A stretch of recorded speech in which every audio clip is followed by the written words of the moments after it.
So yesterday we had the announcement for Joshua v Dubois and the large undercard that will precede it.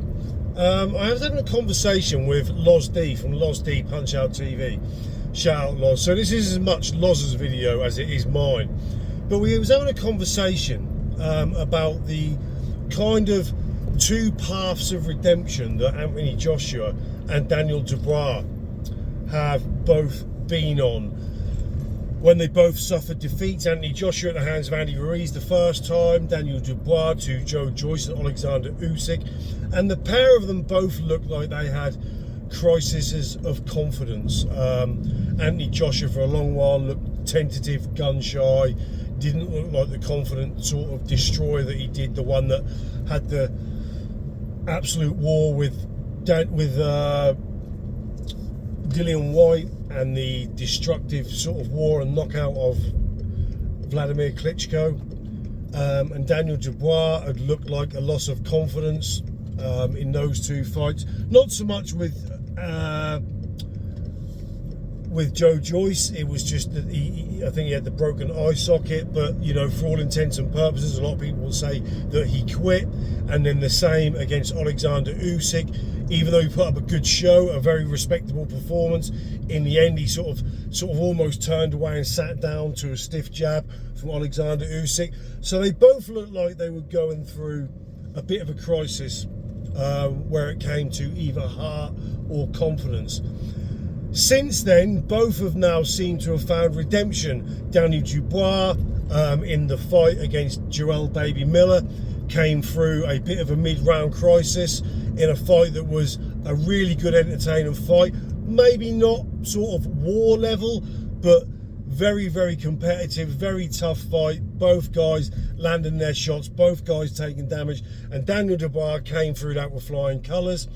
I said at the time, you know, that didn't prove to me that Daniel Dubois was all the way back, because Joel Baby Miller was of a certain level, so Daniel Dubois had kind of proved himself, albeit at a certain level.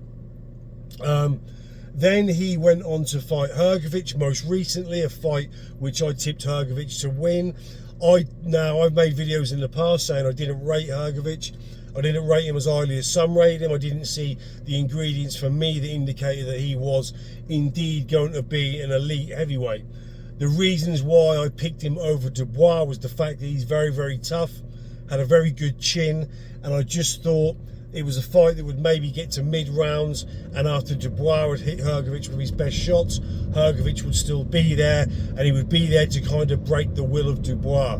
And kind of that happened, but it didn't break the will of Dubois. In fact, it seemed to me that with every right hand that Hrgović landed, and there were many, he landed at will, but it seemed that with every right hand that Hrgović landed, Dubois just seemed to grow in confidence, a newfound confidence that saw him ultimately run out a winner, beating Hrgović really into submission, and the referee ended up stopping it, and Daniel Dubois ran out a much deserved winner after taking a lot of punishment early on from Hrgović. So no one was made up more than me in that fight against Hrgović.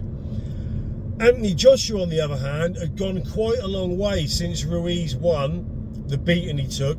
He had kind of looked tentative, and he had looked like there was a confidence problem, really up till the sort of collaboration with Ben Davidson, in which he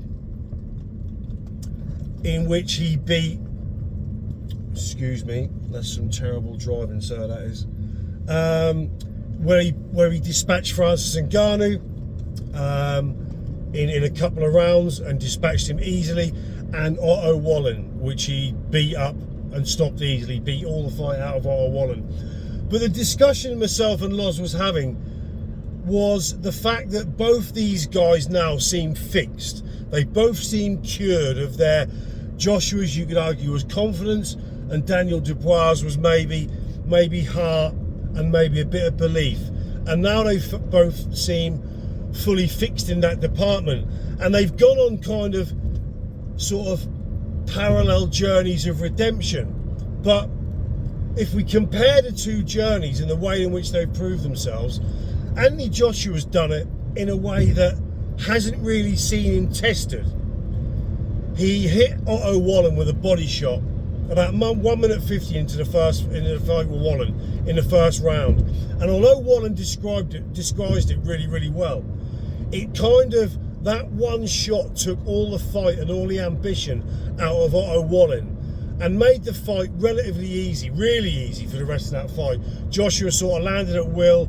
He done very well. He landed some really great offensive counter punches, which really finished off. The two notable ones were the really ones that, how they didn't put Wallen on the floor, I don't know. You know, really walked Wallen to the side, bust his face up, bust his nose up. And then the fight with Ngannou. Now, people will say, and they've said to me, because I made a video on this, and they said to me, oh, just because he's beating Ngannou doesn't prove anything. And I think they missed the point. Yes, beating Ngannou doesn't really prove anything. He should have beaten Ngannou. We all know Ngannou coming from the UFC. But it was the manner in which he'd done it. It was the manner in which the renewed confidence and the sort of the faith under Ben Davison allowed him to go about that fight, possibly in a way that he maybe wouldn't have had he not have had the confidence. He may have gone about that fight in a sort of safety first, you know, take no chances manner. But he didn't. He went about it with full confidence, and that allowed him to dispatch Ngannou, especially for the second knockdown. The second knockdown in which he sort of slipped Ngannou's jab or pulled out with Ngannou's jab, and that allowed him to hold his feet and land that really fantastic counter punching combination which dropped Ngannou for the second knockdown. But even though Joshua has now found this confidence, it seems, he hasn't had to go through tests to do it. Now, if you look at Daniel Dubois, in contrast, he seems to have fixed himself with the help of Don Charles, but he's done it visibly in two fights where he has had to go to the well, and he's done it visibly. He's done it in two fights where he's had to go through the other opponent landing his shots, and in fights where they were competitive up until the point where Daniel Dubois ran out winner. So even though Joshua seems to have found a newfound confidence, which he hasn't done it in the testing manner that Daniel Dubois has done it. Daniel Dubois has done it on a stage where he's been in two fights that have asked severe questions, and he's come through. He's had to weather storms, and he's had to show his mettle, and he's had to show that he's fixed. He's had to go through the process of fixing himself in a fight environment, in a theatre of war, where he's been tested by two guys and tested properly, and he's came through in fights of attrition, essentially. Joshua hasn't done that. Now, you guys know, I'm a Joshua fan. I'm a Daniel Dubois fan. I like both guys. But what me and Loz were just trying to talk about and trying to compare is the fact that the fixed Joshua we've got now, the evolved Joshua we've got now, the Joshua with a newfound confidence, with a Joshua that has faith in his corner in Ben Davison, he's done that whilst not being tested, to a sense. While Dubois has done that under test, under pressure, in the fight, in the war. And those are the two differences. And you could also argue it's taken Joshua, I forget how many fights since the Ruiz 1 fight. I mean, you can go through, we'll go back and box rec and see how many fights it's taken. But Daniel Dubois has done this in two fights. In two fights, two wars, Daniel Dubois has fixed himself.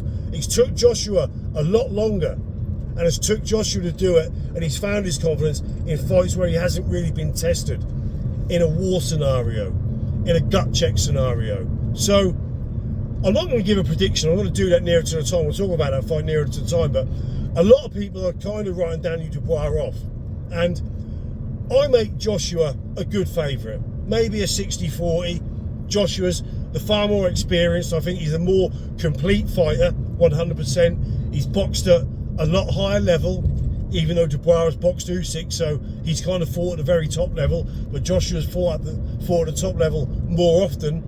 So I would make Joshua a favourite, but certainly by no means a no contest. Daniel Dubois is now a danger, and a danger to anyone. A Daniel Dubois with belief in his corner, belief in his punch power, belief in his ability, is a whole different prospect than a Daniel Dubois that maybe didn't quite believe, and maybe didn't quite believe in his gut and his mettle, maybe didn't believe he possessed it. Well, now he believes he possesses it. Now he does possess it. So, yeah, it was really just a discussion on the progression of both fighters, redemption that both fighters have gone through and found. But Daniel Dubois has done it in a quicker, more spectacular, on-screen, in front of the world manner for all of us to see. So yeah, quick video on that, and I'll see you all soon. But just